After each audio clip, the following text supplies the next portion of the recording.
Hey, everybody, and welcome back to the Guiding Light 911 online podcast.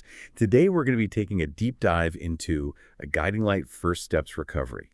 It's basically like this really helpful guide for anyone who's just starting out in recovery. We'll be talking about how addiction messes with your brain and the importance of having a strong support system. And we'll also look at some practical ways to deal with triggers and stay motivated. I'm so excited to unpack all of this with our expert, who's awesome at making even the most complex stuff about recovery easy to understand. I'm really excited to dive into this book with you. You know what really stands out to me is how it doesn't sugarcoat the tough parts of early recovery. Instead, it gives you practical advice, almost like a roadmap for those first days, weeks, and even months. Totally. It jumps right into how addiction rewires your brain, like it talks about dopamine, that feel-good chemical, and how addictive behaviors kind of hijack your brain's reward system. Can you explain a bit more about how that works? Yeah, it's pretty fascinating. The book explains how the prefrontal cortex, which is the part of your brain that helps you make decisions and resist impulses, it actually gets affected by addiction. It becomes less active, which makes it harder to say no to those cravings and make good decisions. It's like the long-term consequences, like problems at work or legal issues, they kind of fade into the background compared to that immediate relief you're craving. So it's like that part of your brain that usually stops you from doing something you'll regret is kind of like on vacation. Exactly. And that's why understanding the cycle of addiction is so important. Like trigger, behavior, reward, consequence craving, that whole cycle. If you can recognize that pattern when it's happening, you're way more likely to make a different choice. It's like you're finally seeing those automatic responses for what they are and realizing, hey, I actually have a choice here. I love that analogy.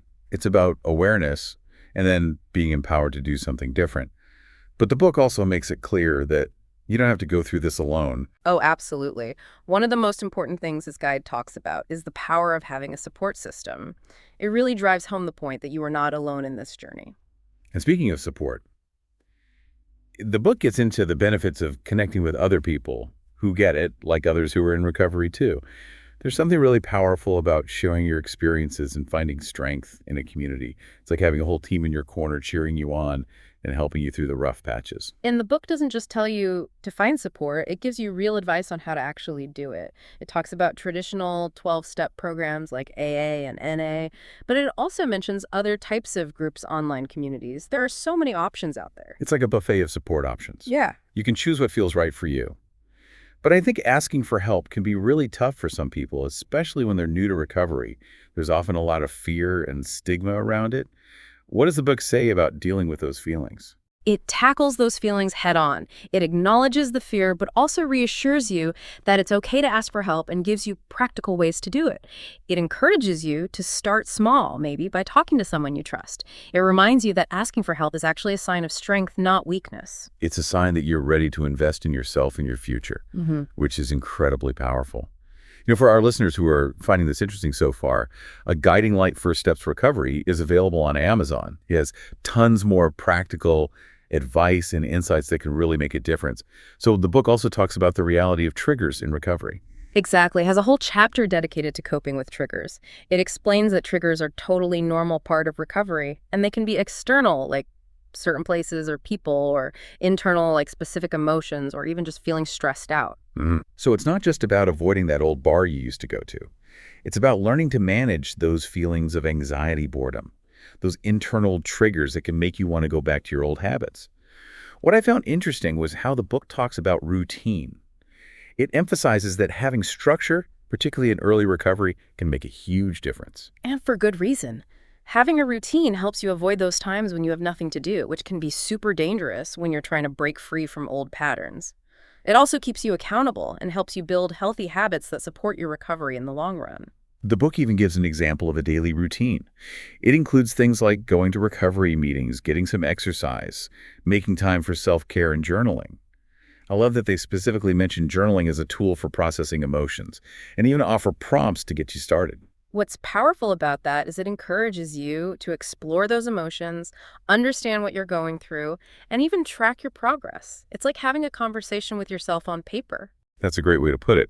It's about understanding that recovery is more than just stopping the addictive behavior. It's about digging into the deeper emotional stuff that might be going on underneath. Exactly. And the book tackles that head on in the next section on healing through forgiveness and self-compassion. Yeah. Yeah, it's a really crucial part of recovery, isn't it? Because a lot of times there's so much guilt and shame and anger that comes with addiction. Yeah. And the book really gets into these emotions. It gives you advice on how to acknowledge them, Hmm. understand where they're coming from, and find support to work through them. And it really emphasizes the importance of self-forgiveness. Like before you can really make amends with other people, you got to make amends with yourself first, right? Like Yeah. recognizing that you're human, you make mistakes, and you still deserve forgiveness. Exactly. And it's all tied to that idea of self-compassion, which the book talks about too. It encourages you to treat yourself with the same kindness and understanding that you would offer a friend who's going through something similar. Right. And there's also this interesting part about having a spiritual connection in recovery. What I found interesting was that it wasn't really about religion. It was more about connecting to something bigger than yourself, whether it's nature, community, or a higher power. It's about finding that sense of belonging and purpose, which can be so grounding, especially early on in recovery. And it actually connects really well with the first 3 steps in a lot of 12-step programs. Step 1, admitting that you're powerless over your addiction. Step 2, coming to believe in a power greater than yourself. And step 3, making a decision to turn your will and your life over to that power. It's about surrendering to something beyond yourself and trusting in a process that's bigger than just your own willpower. The book even includes this guided exercise where you write a letter of forgiveness to yourself. Wow, that's powerful. To actually put those feelings of self-forgiveness and compassion into words, it's a way to acknowledge your past, let go of those negative emotions, and embrace the possibility of a better future. It's about realizing that your past doesn't define you, that you can change, and that you're worthy of healing. And that brings us to another important topic that the book doesn't shy away from, which is relapse. Yeah, it addresses it really directly, but in a reassuring way. It emphasizes that relapse is a normal part of the recovery process, and it doesn't mean you failed. It's all about how you respond to it that matters. What I thought was helpful was how it encourages you to see relapse as an opportunity to learn and grow, to reach out to your support system right away, and most importantly, to be kind to yourself instead of beating yourself up. It's a good reminder that recovery isn't a straight line. It's a journey with ups and downs. And the book gives you some great advice on creating a relapse prevention plan. It's like a roadmap for navigating those tricky situations that could lead to relapse. Right. It starts with identifying those triggers that might make you want to go back to your old habits. Yeah. They can be external, like certain places, people, or events, or internal, like stress, boredom, loneliness, or even physical discomfort.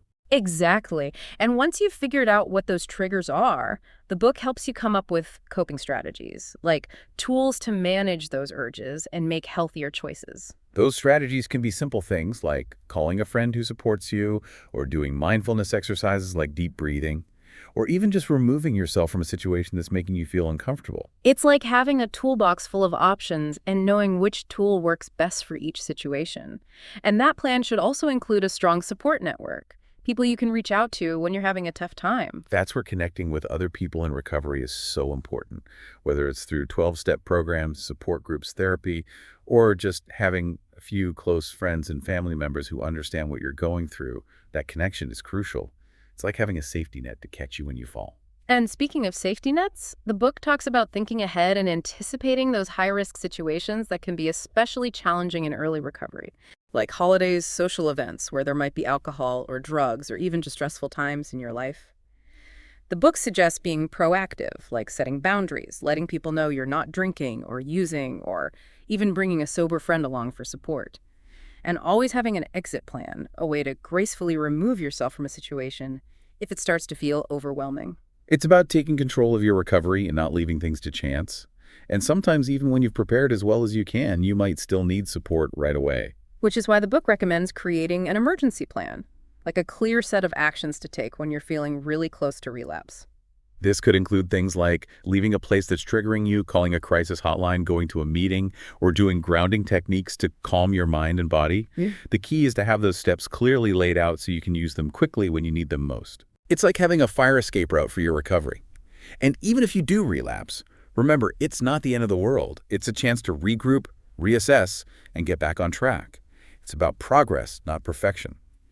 And for anyone who wants to learn more about building a strong foundation for recovery, A Guiding Light First Steps Recovery is available on Amazon.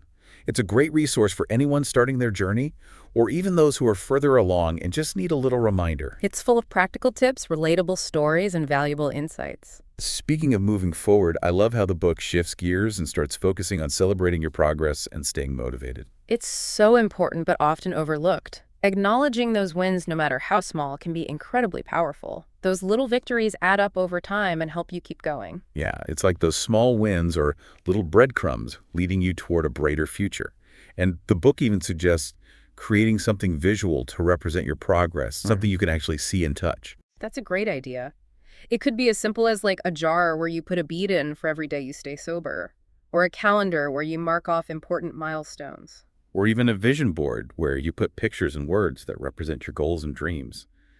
It's a powerful way to stay focused on why you're doing this and remind yourself of how far you've come. Right, and the book also talks about rewards, and not just those big celebratory rewards, but the smaller, everyday ones that keep you going. Like giving yourself a little pat on the back along the way. Right. It could be something as simple as enjoying a cup of tea after a tough day or taking a nice relaxing bath. The important thing is to choose rewards that are meaningful to you and really make you want to keep going. It's about finding those things that bring you joy and making them part of your recovery journey. And at the end of the day, it's about realizing that recovery isn't just about what you're giving up. It's about the amazing life you're building for yourself. It's about taking back your power, rediscovering your passions, and creating a life that feels real and fulfilling. And for anyone who's ready to start that journey, A Guiding Light First Steps Recovery is available on Amazon.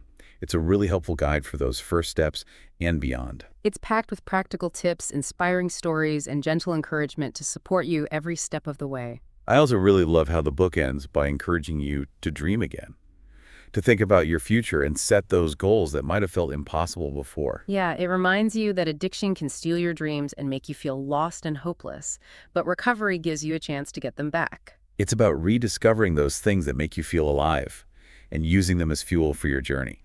Whether it's getting back into an old hobby, going back to school, or chasing a career that aligns with your values, it's never too late to dream big. And it's about celebrating every step forward, even the small ones, because every accomplishment shows how strong you are, how resilient you are, and how committed you are to creating a better life for yourself. It's such a beautiful message of hope and possibility, and it really sums up the whole spirit of this book. It's about recognizing that you have the power to overcome challenges, to face your fears, and to build a life you're truly proud of. And it's a reminder that recovery is a journey, not a destination.